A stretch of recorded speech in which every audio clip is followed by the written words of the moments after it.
So we are now in section 2.7, and we are going to dive into the graphs of functions. And we are going to we're going to start by looking at two functions you're very familiar with, both linear and constant functions. And then we are going to move on and talk about a grouping of functions that I will often refer to as parent functions. Oftentimes you will hear them spoke of as basic functions. But let's just start with linear and constant functions. So a function that is written in the form of mx plus b, that is referred to as a linear function. And that is very familiar to us. I have been working with lines all along, and we've even graphed lines before. And so we're in familiar territory. We also have what is referred to as a constant function. And that's when our function is just a number, okay? And we've had horizontal and vertical lines before. Well, if we have a vertical line, it's always going to be y equals a number, and that will be our constant function. We are never going to have a vertical line, only a horizontal, that's a function. We'll never have a vertical line as a function because our x's would be repeated. And you can recall from our last lesson that our functions cannot have an x value that's repeated.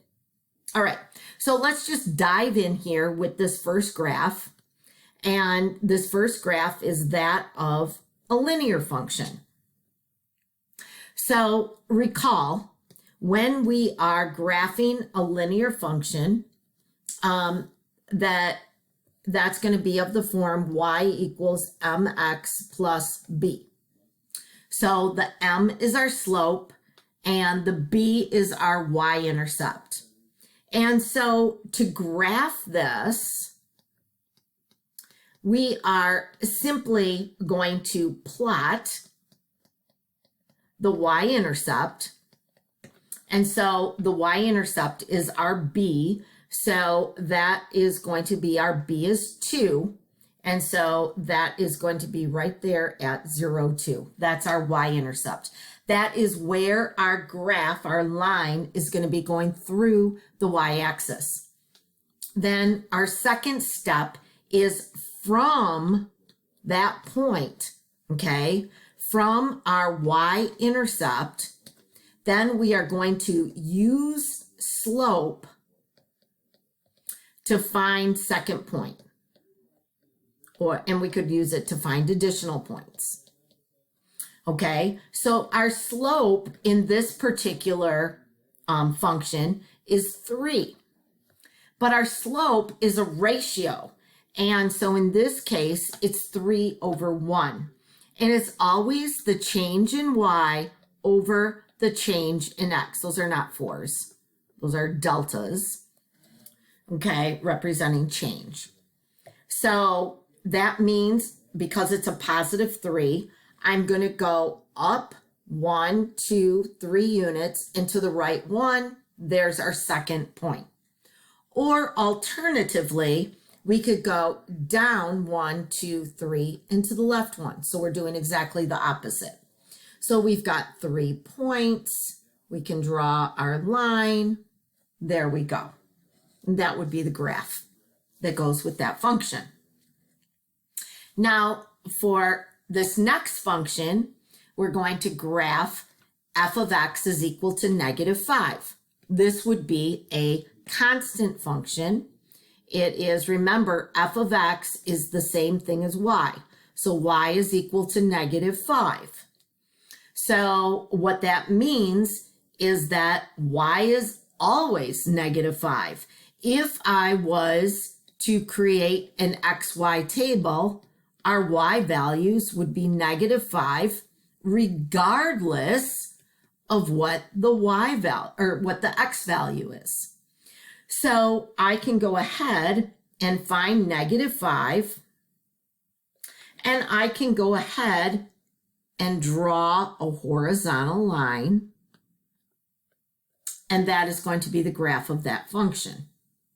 And sure enough, you can see there's -2, -5, 0, -5, +2, -5. They're all there, okay? As well as an infinite number of additional points. All right, so now let's move on and look at the graph of some basic functions.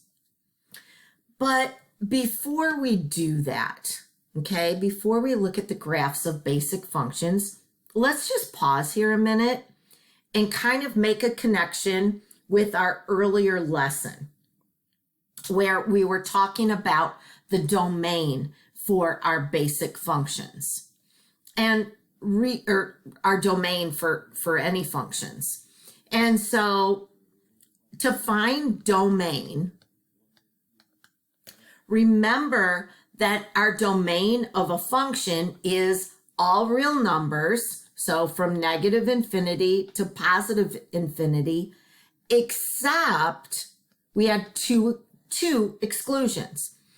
Our first one is our exclusion number 1 is if our function has a fraction with a variable in the denominator. Well, that looks a whole lot like this guy. And then our second exception is if our function is a square root function. Well, that seems like that's what that would be. All of the other functions should have a domain that is all real numbers. Well, let's real quickly look at that. Sure enough, our domain for our first function, our second, our third, and our fourth are all real numbers. It's only when we get to our square root function and our reciprocal function where we had those exceptions that our domain changes. Okay, let's kind of dive in and look at these functions then. So our first function is what we call our identity function. And remember, f of x is the same thing as y. So that's the same as saying y is equal to x. So if x is 1, y is 1. If x is 2, y is 2. If x is -2, y is -2. It creates, the identity function will always create a function or a graph that goes through the origin and cuts the both the first and the third quadrants in half, creating that kind of that 45-degree angles in there. All right, well, let's now look at our quadratic function. So the quadratic function is always going to have an x squared, okay? And it's always going to create a beautiful U-shaped curve. Now with the quadratic function, there's no restrictions on the domain. However, we do have restrictions on the range. Those are our y values. Sure enough, look at it. For our basic function that's just sitting right there on that origin, I don't have any numbers that are south of the x-axis. So that means I don't have any negative y values, and our ranges are y values. So that's why our range starts at 0, it includes 0, and it goes all the way to +infinity. Now for our third function is our cubic function. I love the cubic function. Our cubic function is raised to a power of 3. And it always gives us this cute little wiggle that just kind of goes through the x-axis. It goes through like on an S or a sideways S and intersects with that with the x-axis 3 times. 1, 2, 3. All right, just to make that little wiggle. Your domain is all real numbers, but also your range is all real numbers. Okay, next, let's look at our absolute value function. So the absolute value function is a sharp V, not a soft U. It's a sharp V. And the absolute value function has a domain that is all real numbers, but the range starts at 0 and goes north to positive infinity, just like our quadratic function. Okay? All right, next we have our square root function. So the square root function is this little kind of, it's a sideways half of a parabola. That actually is what it is. All right. And so there's a restriction on the domain. It goes ahead and includes 0 and goes on to positive infinity. But there are no negative x values. None. Okay? And there are no negative y values. So neither way. And so the range is also from 0 to positive infinity. Now for our next one, which is our reciprocal function, remember that the denominator cannot equal 0. That would be an excluded value. Anytime there's values that cause the denominator to be 0. So in this case, x cannot be 0. And so that's why you see this, we call it, actually, I'm going to erase that line I just drew. We call this an asymptote, and I'm just putting it in dashed so you can see it. And that is our excluded value. So what's happening here is our graph gets really, really close to that asymptote. And we say it hugs it, but it doesn't go over it. And we actually have a asymptote going the other direction, a horizontal asymptote also.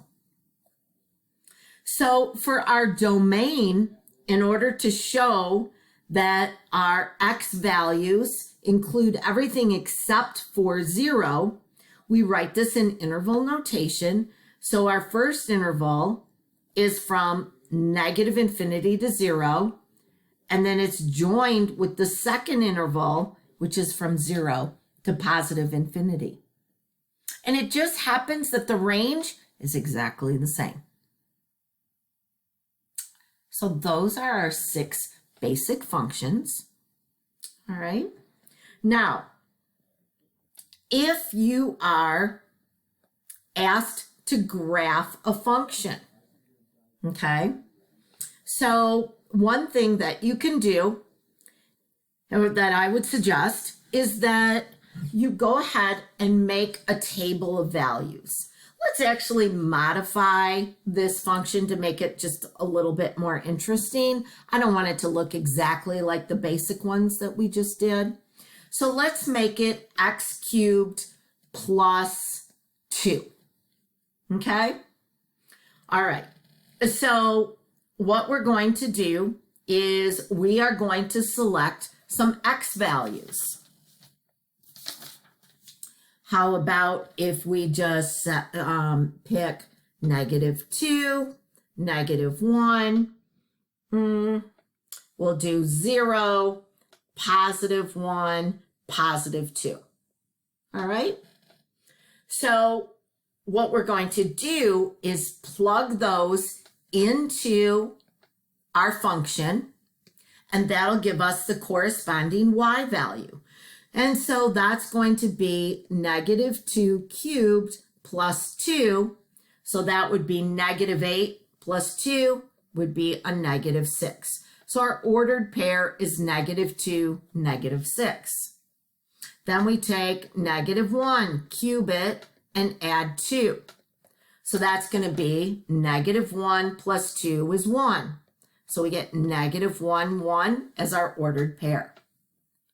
0 cubed plus 2 is 2. So we get 0, 2. 1 cubed plus 2 is just 3. And then we have 2 cubed plus 2, which is 10. So now we have our ordered pairs. We know because this is a cubic function, we know before we get started that we should have a graph that kind of looks like that. How do I know that? Because right here, there's the graph of our basic function, okay? So let's go ahead and graph this. So I'm going to graph it using red. So -2, -6, right about there, -1, +1, 0, 2, 1, 3, 2, 10. Okay, so I know that my graph needs to have this wiggle in the middle, and that should occur right there. So let's go ahead and let's just give this a sketch. Maybe something like that. Okay, that's roughly what it should look like. Well, let's go ahead. You can check this on your calculator. So let me just pull that up.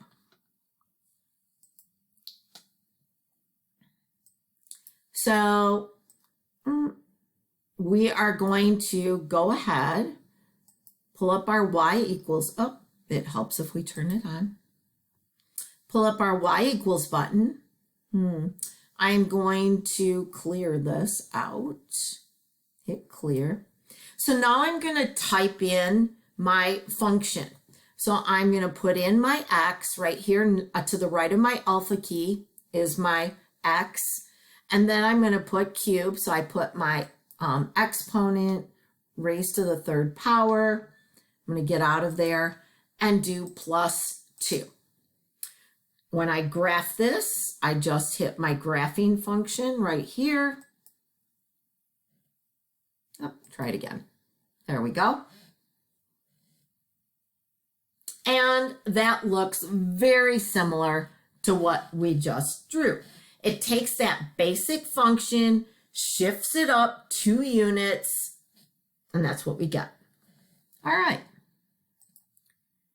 Let's go back to our notes. Let me see. Okay. Now let's continue on. Now, we just did a cubic function. Well, let's dive in a little deeper to our quadratic function, because during this semester, we're going to be working a lot with quadratic functions. As a matter of fact, Chapter 7, I believe it's Module 5, is devoted just to the quadratic function. So the quadratic function, oopsie, in standard form looks like that. Well, that's a whole lot bigger than simply f of x is equal to x squared. That's because this a and the middle term and that third term all have an impact on our quadratic function in terms of shifting it, flipping it, making it wide, making it skinny, doing all sorts of good stuff. So we will be learning all about that later. What we need to know right now, you need to recognize that anytime you have a function and the highest degree of that function is a 2, then that is going to give you a quadratic function. And then a quadratic function is always going to be the shape of a parabola or a U shape. Now, if your A value is greater than 0, or another way of saying that is if A is positive, then your parabola will open up. If your A is negative, then your parabola will open down. Okay, if it opens up, then the lowest point on that parabola is what we call our minimum. If it opens down, like in our second picture, the picture to the right, then the highest point is what we call a maximum.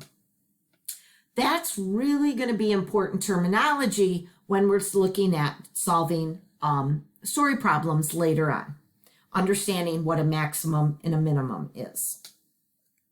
For right now, all we want to be able to do is look at a function and be able to just visually identify it as either linear, constant, a quadratic, or none of those. Okay? All right. So the way we do this is if we have a linear function, then it's going to be a degree 1. That means our highest degree or our highest exponent is going to be a 1. If it's a constant function, it's going to have a degree of 0, meaning that if you had an x raised to the 0 power, that would always be equal to 1. If that doesn't make sense to you, just trust me on it right now, and we'll dive a little deeper into that in a later module. But for right now, just be good with that. Then a quadratic has a degree of 2, meaning the highest exponent is a 2. All right. So if I look at my first example here, f of x is equal to 12 minus 5x minus 3x squared. I notice that I have a degree, my highest degree is a 2. And so automatically I know that that is a quadratic. Okay, let's look at B. Example B. So for example B, I see that my highest degree on that variable is a 1. And so because it's a 1, that means that I have a linear function. It's going to be a line. Now compare example B to example C. The difference with B and C is that my variable is in the denominator with C. And so that is a very different type of function. That is what we call a reciprocal function. Okay? That is like the basic function of that one looks like this. Okay? And so that's none of those because it is a reciprocal. And then the last one, D, that one is going to be a constant function. That's an example where our degree is 0. If I had a variable with this one, it would have to be raised to the 0 power.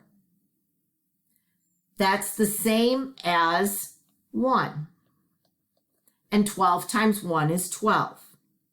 So if that's a little confusing to you, just remember that if you don't have a variable at all, then it is going to be a constant function. All right, that's all we're looking for there. We'll be getting a little deeper in the weeds later on. So right now, what we want to do is we want to find our intercepts, okay? And so the intercepts are where our graph crosses both the x-axis and the y-axis. So to find our x-intercepts, okay, we're gonna find those when we set our function equal to 0. That's how we do this. So our steps for this one, okay, are going to be 1, set function equal to 0. 2, factor. And then 3, set each binomial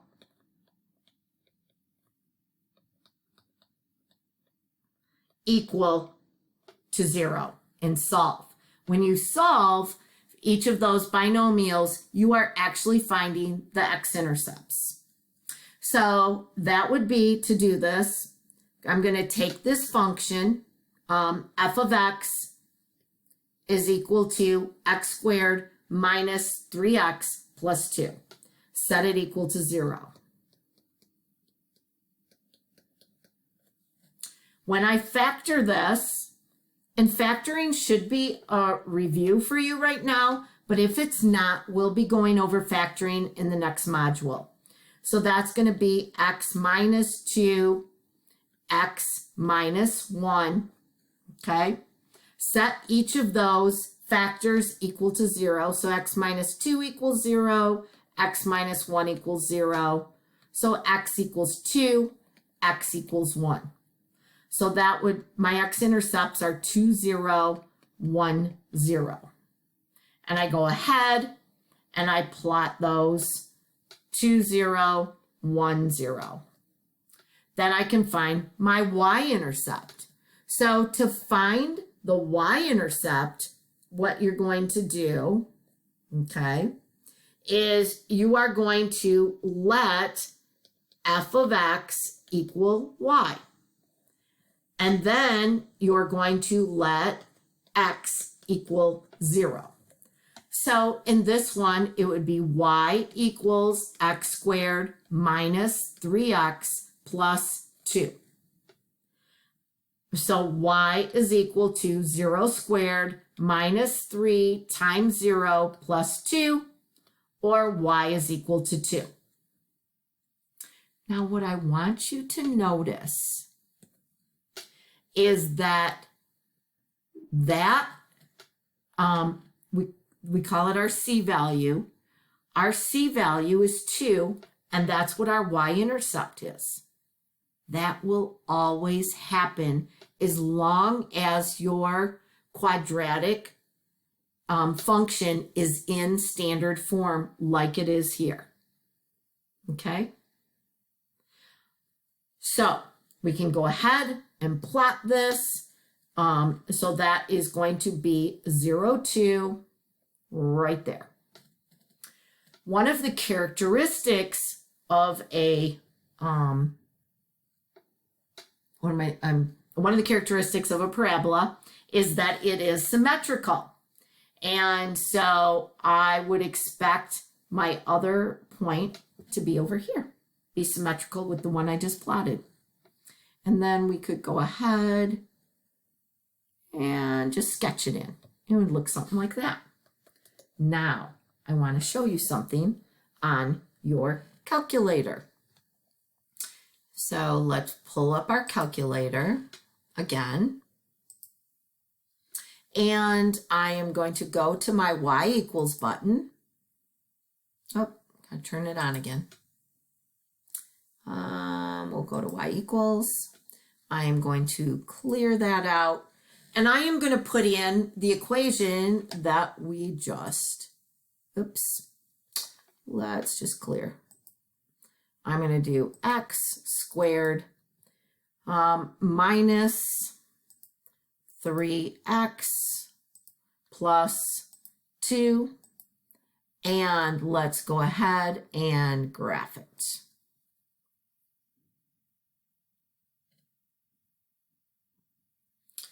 Well, it's hard to see because it's so small.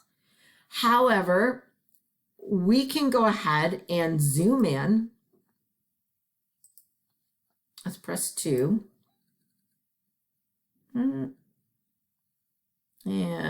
we are just going to zoom in right over here.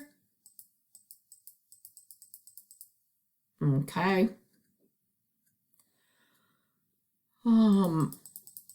Right there. And press enter.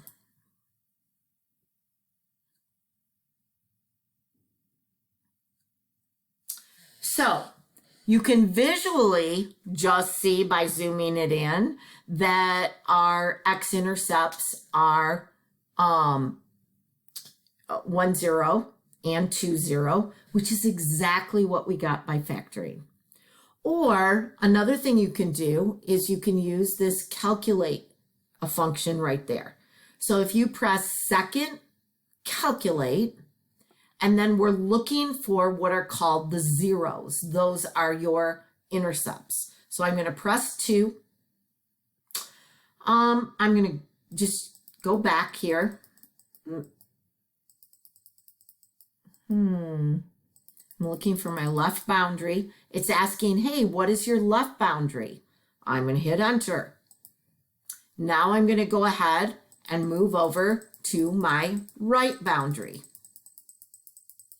Press enter.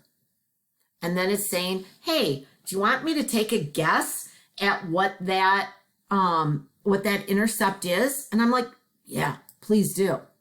And there we go. We get one of our intercepts is 1, 0. Again, exactly what we got. So now I'm going to find my next one. I hit second calculate. I'm going to look for the 0 again because I know there's a second one. So I press 2. I'm going to go over. I can just put this anywhere. All I'm using is this little keypad to go over. Press enter. So that's my left boundary. Now I'm just going to go ahead and come to the right boundary, press enter, and then enter again. There we go. And it's telling me that my next intercept is 2, 0. Pretty nifty. So even if you didn't know how to factor, you could still find the intercepts by using your calculator and using that calculate function. You just needed to understand that when it's asking for zeros, that means that's the x-intercept. All right, pretty cool. Let's go back. Go back to our work here. Here's another example. So I see in this example that I have a degree 2. So that means that this is a quadratic. I also see that in front of my x squared, it's negative.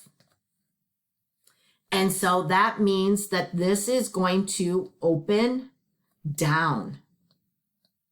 Anytime I can have a picture in my mind as to what my graph is going to look like, that can only help me. So I'm expecting my parabola to look something like that. So let's find our x-intercepts.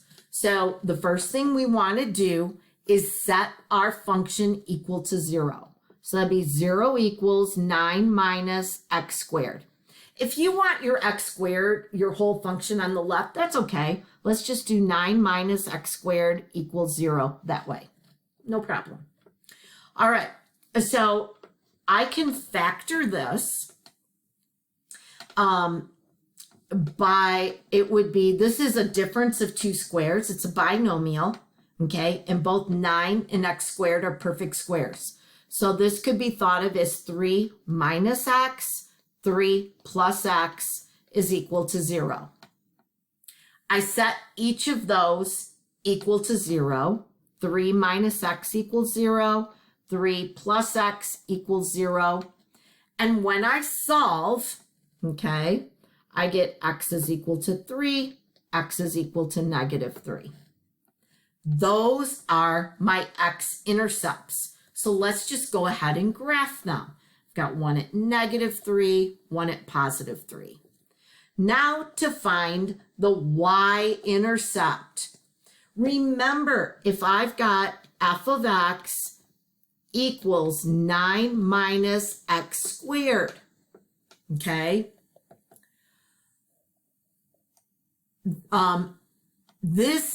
Maybe this one doesn't look like it's in standard form, but it is. It is. Especially if I just kind of move things and put it in descending order. Okay.